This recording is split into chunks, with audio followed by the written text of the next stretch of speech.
This video is brought to you by the Deck of Many and Humblewood.net. Welcome back to the Gallant Goblin. I'm Theo and I've only been in this hobby for a few years now. Up to this point, I've only played 5th edition Dungeons & Dragons.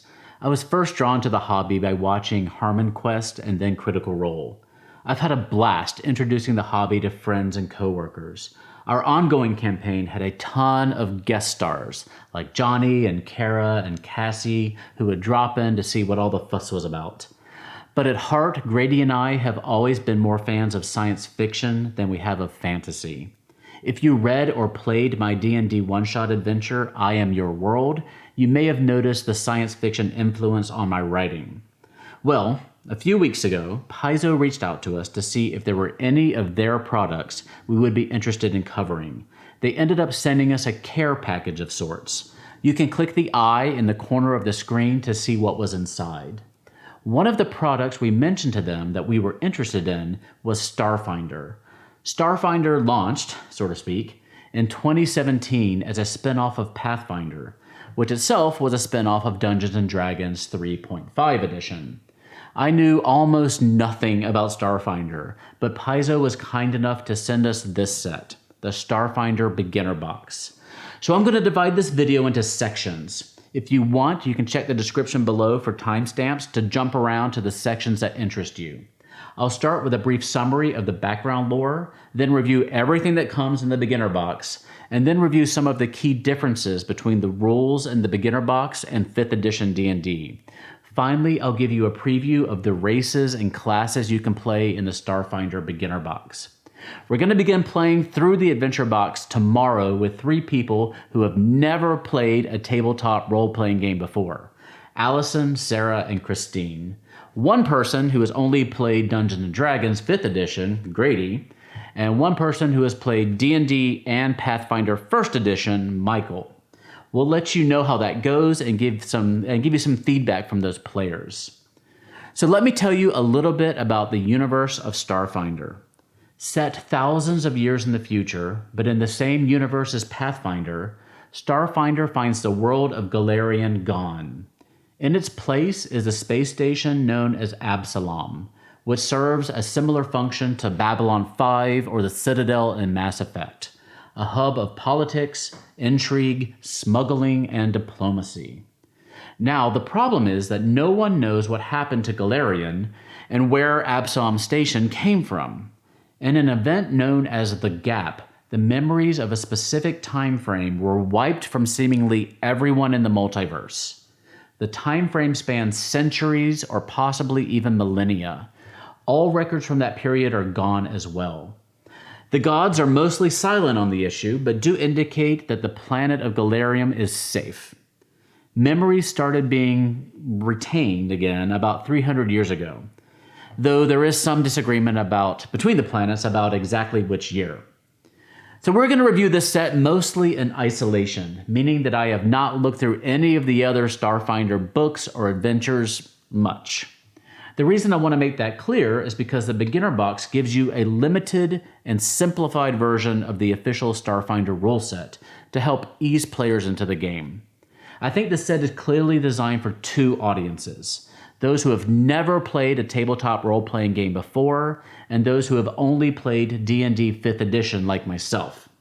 The simplified version of the rules is pretty darn similar to 5e rules, so it won't be a hard learning curve going from that to Starfinder if you use this particular box as a bridge to the full Starfinder rule set. But I'm getting ahead of myself. First, let's take a look at exactly what comes with the set. First, we have a basic set of dice. There are 7 dice included: a d4, d6, d8, 2 d10s, a d12, and a d20. The dice are white on black, so it's nicely thematic with a space theme. The Hero's Handbook is the place to start. It provides step-by-step instructions on how to create a character and offers 6 races, 6 classes, and 6 themes, which are similar to backgrounds in D&D. We'll go over each of those later in the video. It also contains a brief solo mission that reads like a choose-your-own-adventure book. It slowly introduces you to the rules and the Starfinder setting. It's a great read for those of you who may be new to role-playing games, and those who just like a little solo adventure. Most of the book is devoted to explaining the basic rules and what they look like in play. For example, they go through several sample rounds of combat, of making ability checks and saving throws. Almost all of this will be very familiar to D&D players. There are some new conditions, new skills, new rules for dealing with falling to 0 hit points, and new ways of customizing your characters when leveling up using feats. But overall, there is far more in common with 5e than there is different. We'll go over those differences in a minute too. You still have strength, dexterity, constitution, intelligence, wisdom, and charisma, and they all behave the way you would expect them to. To help you get started in character creation, they also make recommendations based on your chosen class on which skills to train, feats to take, and equipment to buy. The first part of the Game Master's Guide contains the short adventure that you can run your players through. It slowly introduces the concepts of play such as combat, social encounters, traps, puzzles, and stealth. The story itself is fairly simplistic, but various options are given at the end to expand upon it. This is the adventure I'll be running tomorrow. Unlike the D&D starter kit with Lost Mines of Phandelver, the included adventure is short. You can finish it in one sitting, and it's completely linear. But the book then encourages you to map out your own continuation of the story and provides you with tools and ideas to help you do that. Several story hooks are provided, and they even give you the outline for another dungeon that you can complete yourself. They provide you with instructions on designing combat, trap, story, and puzzle encounters. Finally, they provide you with information on designing your own full campaign or moving on to one of the official campaigns. Much of the rest of the book is devoted to outlining the Starfinder universe and the Pact Worlds. We'll tell you more about the Pact Worlds in a future video. They also teach you how computers, travel, communication, and traps work in the Starfinder system. And finally, they outline the major organizations and deities in Starfinder, and provide you with a small bestiary of 46 creatures and enemies you can use to populate your adventures, plus instructions for creating your own monsters. There's also a few random encounter tables, so you'll be able to put those monsters to good use. The cover itself provides maps and a rules reference. Next, we have these pawns. Paizo has been on the forefront of offering players multiple ways of displaying characters on the battlefield.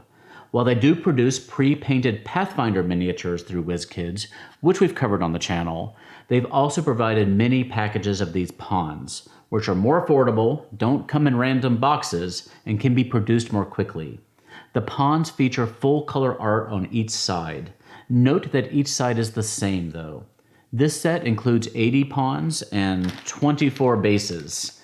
It includes each of the iconic heroes featured in the set, 22 pawns of various races and genders that can be used for player-created characters, and then all of the monsters included in the Beginner Box bestiary.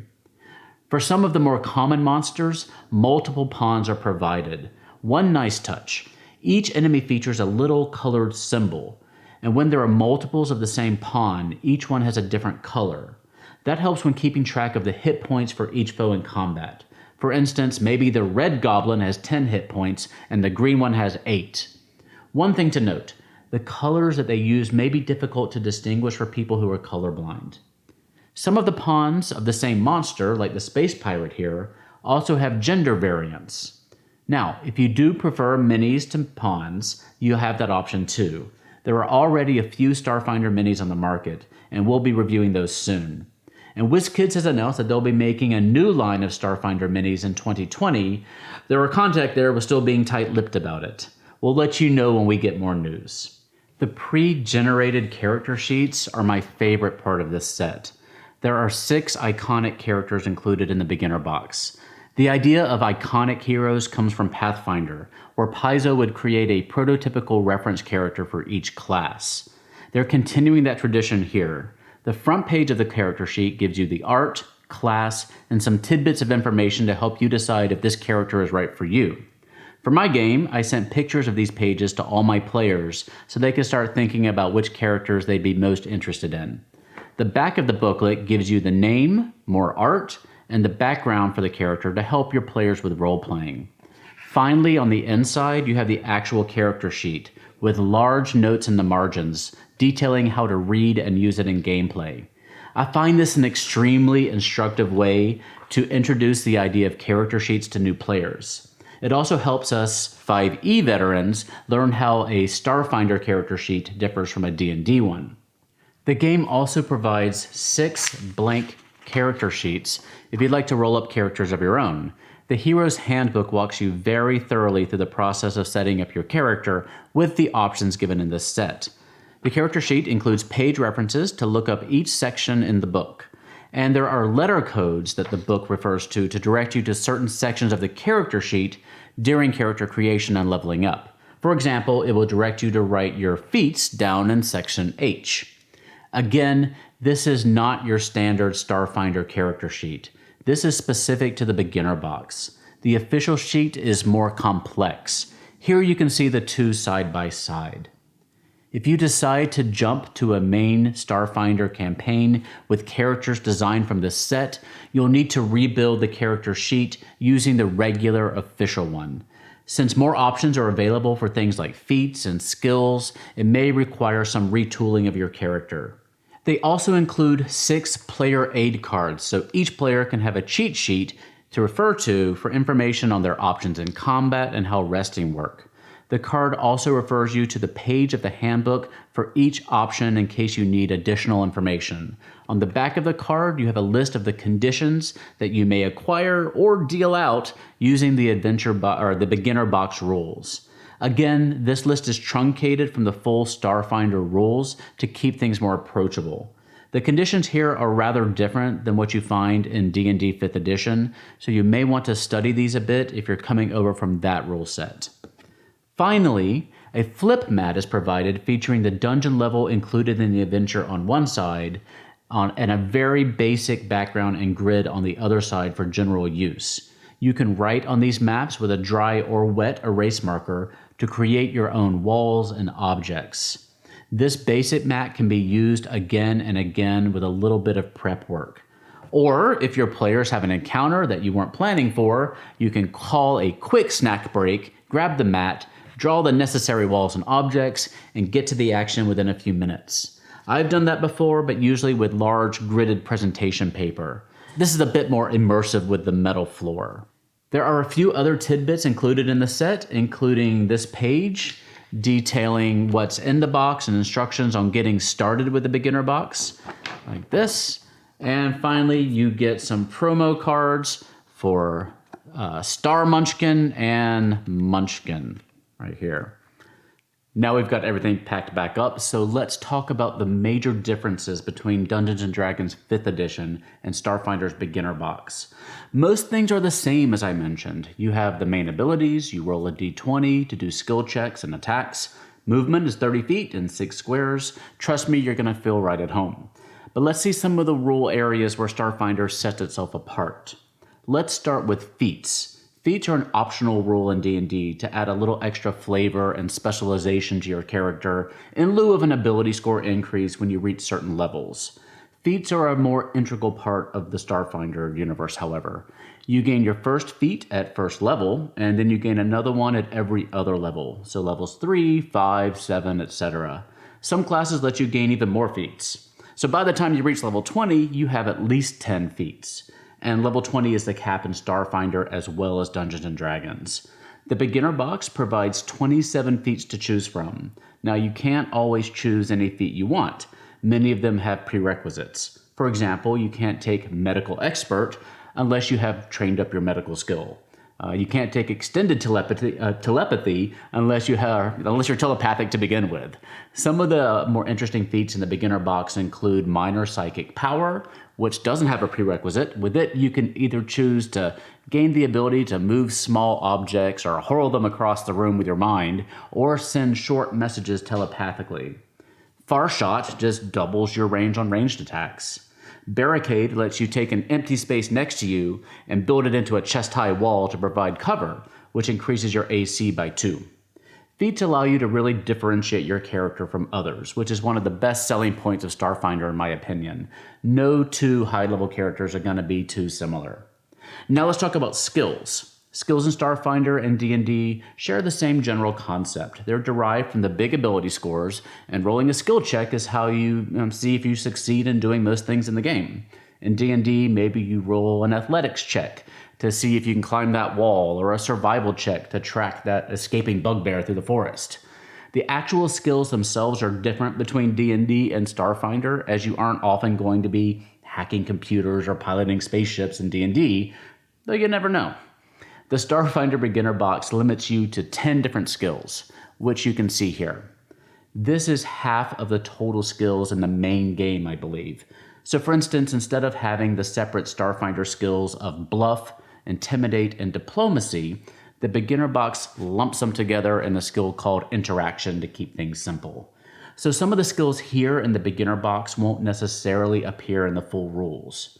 Combat turns in Starfinder, the Starfinder Beginner Box, are pretty similar to D&D as well. You get movement, which is generally 30 feet or 6 squares, and you get an action, attacking, using an item, using a skill or special ability, casting a spell, moving again, or defending yourself, which gives you a +4 to AC.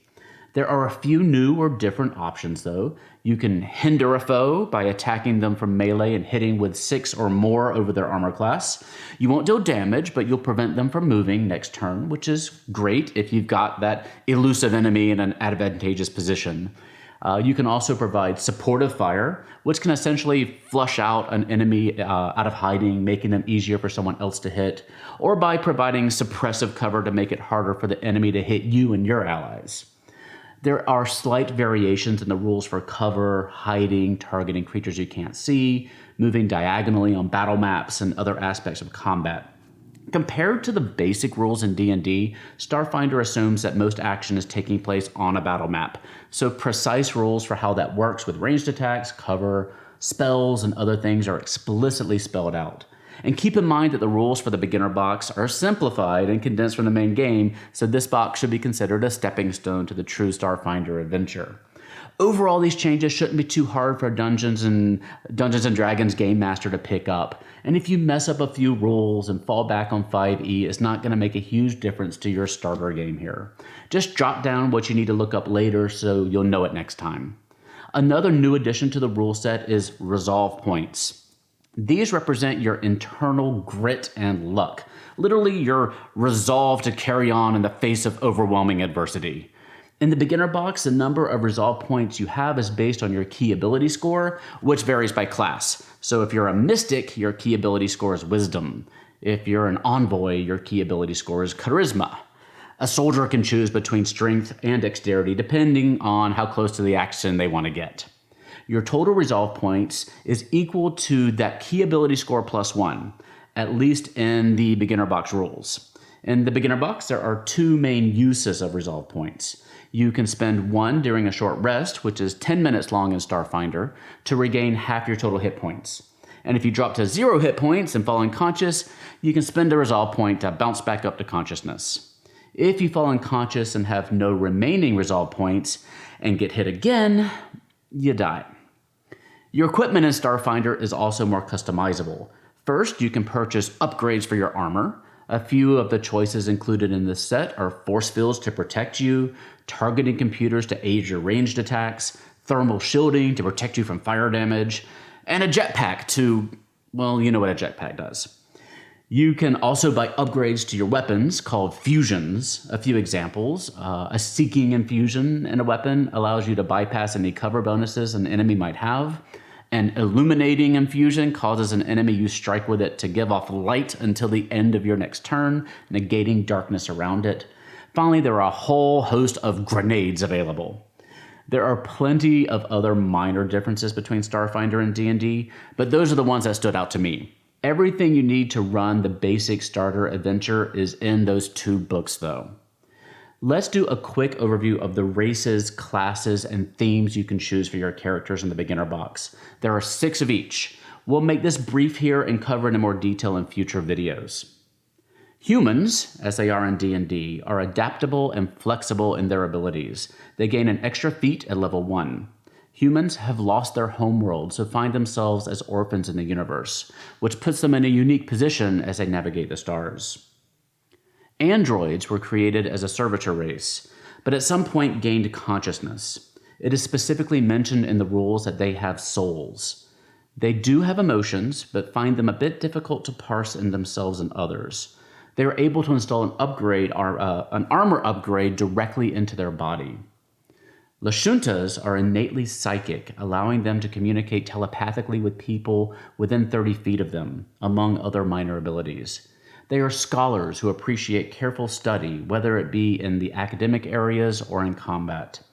They are epigenetically dimorphic, meaning that there are two subraces: the lithe and calm Damaya and the muscular and boisterous Karasha. The Shirin are a race of insectoid telepaths with 3 genders: male, female, and host. Like the humans, they have no homeworld, and only recently broke from an aggressive hive mind of species that continues to threaten civilized space. They're committed to harmony with other races, but fiercely protect their newly acquired individualism. The Vesk race of reptilian warriors is similar in ways to the Klingons and the Krogan from Mass Effect. They were once at war with the other members of the Pact Worlds until a greater foe emerged, which forced the two sides to form an uneasy alliance to ensure their mutual survival. The Yosoki are small, rodent-like humanoids who hail from several different worlds. They aren't always taken seriously by the other races, but through their wit and technological prowess, they can often be the one to pull a party out of a dire situation. Now let's briefly look at the 6 classes available in this set. Envoys are natural leaders, charismatic and intelligent, with a firm grasp of tactics. They can inspire allies and disrupt foes, or even talk themselves out of a sticky situation without a shot being fired. Mechanics are masters of machines, from the highest to the lowest tech. They can augment their equipment to better cope with particular situations, or hack into enemy tech long enough to seize a tactical advantage. Mystics are spellcasters. In the beginner set, they choose from one of 3 mystical connections, which can focus their abilities around psychic empathy, healing, or breaking other creatures' minds. Masters of spycraft and infiltration, it's often the operative who goes in first to scout and sabotage in dangerous situations. They're masters of dealing devastating attacks from the shadows and then vanishing before a counterstrike can hit. Soldiers can choose 2 paths: melee combat or ranged. With their training and natural abilities, they're more likely to land blows and shots, and do more damage when they do. Weavers of technology and magic, technomancers are versatile spellcasters who can create technological devices out of thin air to get past tricky situations. And finally, the beginner box gives you 6 themes to choose from. These fill in your background. You can mix and match these with any class and race. The full game offers more themes and the ability to go without a theme, I believe, if none of them suit your character. Let's take a look at the ones we have in this set. As a bounty hunter, you track people down for money. Maybe you take contracts for people who have committed serious crimes, or maybe you'll take whatever pays well. This theme boosts your ability in survival and lets you mark a sentient enemy to gain more information on them.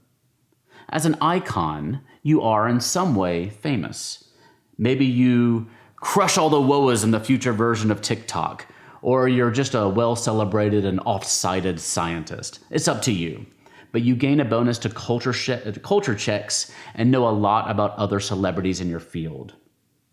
Mercenaries are hired guns. Again, whether you have a strict code of ethics or not, you are well acquainted with military procedures and have a reservoir of knowledge about other forces in the system.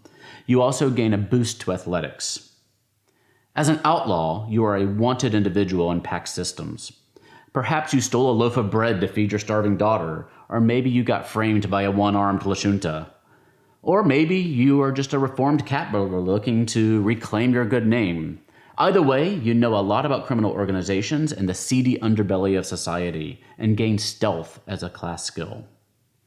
As a priest, your faith is an integral part of your life, and you know that you can rely on your faith when life gets difficult. The Game Master's Guide provides a list of deities for that your character may worship. You know a lot about religious customs and traditions, and gain mysticism as a class skill. Finally, as a spacefarer, your wanderlust and curiosity have sent you hopping amongst the planets, always looking for the next discovery. You know a lot about various planets and the features of space, and you get a boost to your science skill.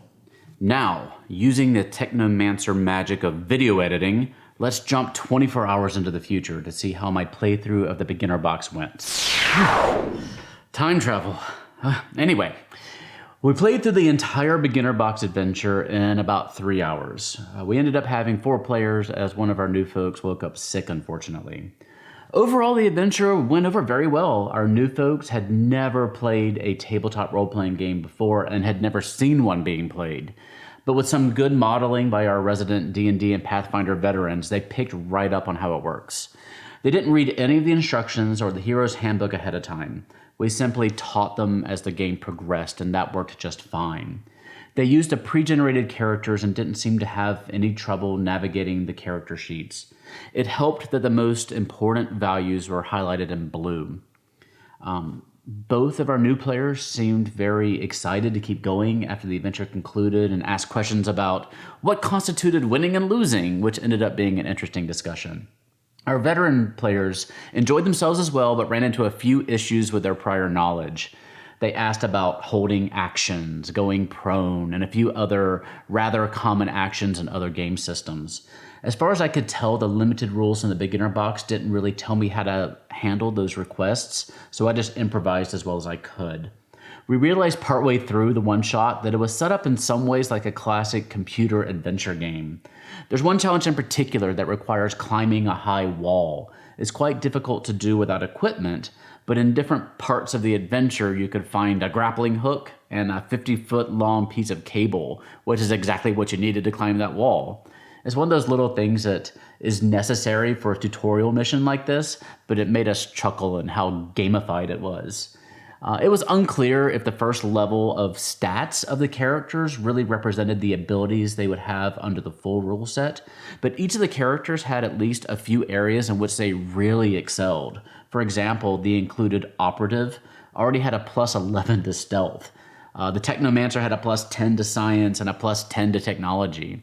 I think they appreciated having those areas in which they felt almost overpowered. The production values of the set were great. I think everyone appreciated the standees, the maps, the character sheets, and the rules reference cards. I ended up supplementing things by using index cards to write up the various items that they might find in their adventure.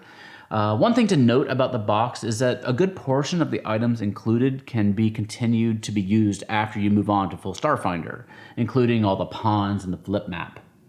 Overall, it was great fun. I think it's a fantastic box if you're bringing in new or novice players to Starfinder. If you're playing with experienced role-playing gamers, it may not strictly be a necessary stepping stone to full Starfinder, but with a few tweaks, I think you could ramp up the challenge and complexity of the included adventure a bit to challenge those jaded veteran players. So we're going to see if we can get our hands on more Starfinder material and start our own campaign here at the Gallant Goblin. We're going to start by, of course, taking a look at some of the pre-existing minis that are available for the game. Those videos will give us a chance to also give you some more lore behind the universe to see if it appeals to you and your gaming group. If you've got any tips for me, please leave them in the comment section below. I'm also curious to hear what you think about the beginner box. Do you appreciate having a simplified version of the rules to bring new GMs and players into what can be an intimidating hobby?